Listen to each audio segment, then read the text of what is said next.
The Count Auger no cowardice e'er knew, better vassal hath not his sark endued.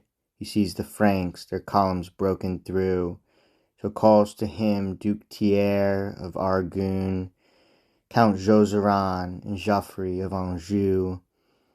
And to Carloon most proud his reason proves, Behold, pagans, and how your men they slew. Now from your head, please God, the crown remove, unless you strike, and vengeance on them do. And not one word to answer him he knew. They spurred in haste, their horses let run loose, and wheresoe'er they met the pagans, strook.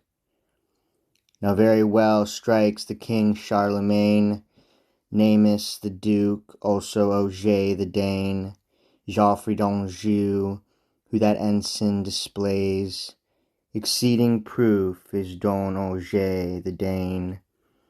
He spurs his horse and lets him run in haste, so strikes that man who the dragon displays. Both in the field before his feet he breaks, that king's ensign and dragon both abased. Balagant sees his gonfalon disgraced, and Mahomet's standard thrown from its place. That admiral at once perceives it plain, that he is wrong, and right is Charlemagne. Pagan Arabs coyly themselves contain, that emperor calls on his Franks again. Say, barons, come, support me in God's name. Answer the Franks, question you make in vain. All fell in he that dares not exploits brave.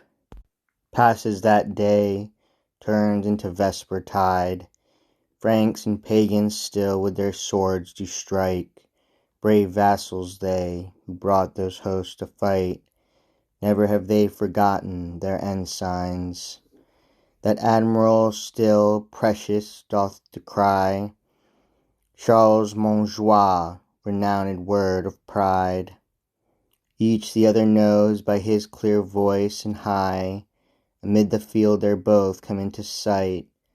Then as they go, great blows on either side, they with their spears on their round targets strike, and shatter them beneath their buckles wide, and all the folds of their hauberks divide.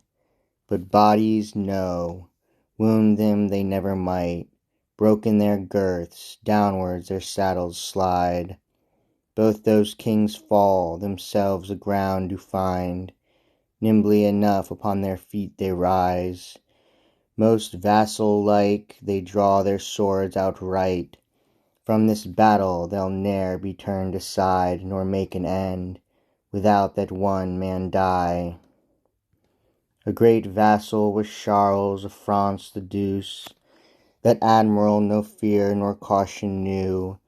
Those swords they had, bare from their sheaths they drew. Many great blows on shield each gave and took.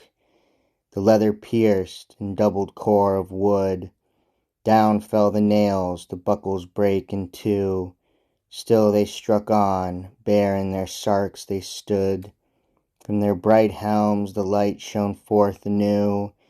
Finish nor fail that battle never could, but one of them must in the wrong be proved. Says the admiral, Nay, Charles, think, I beg, and counsel take, that towards me thou repent. Thou slain my son, I know that very well. Most wrongfully my land thou challengest.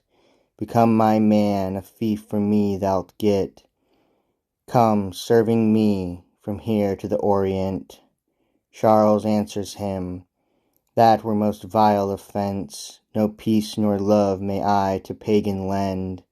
Receive the law that God to us presents, Christianity, and then I'll love thee well. Serve and believe the King omnipotent. Says Balagant, evil sermon thou sayest. They go to strike with swords, are on their belts. In the admiral is much great virtue found. He strikes Carlon on his steel helm so brown, has broken it and rent above his brow. Through his thick hair the sword goes glancing round, a great palm's breadth and more of flesh cuts out, so that all bare the bone is in that wound. Charles tottereth, falls nearly to the ground. God wills not he be slain or o'erpowered. Saint Gabriel once more to him comes down, and questions him, Great King, what doest thou?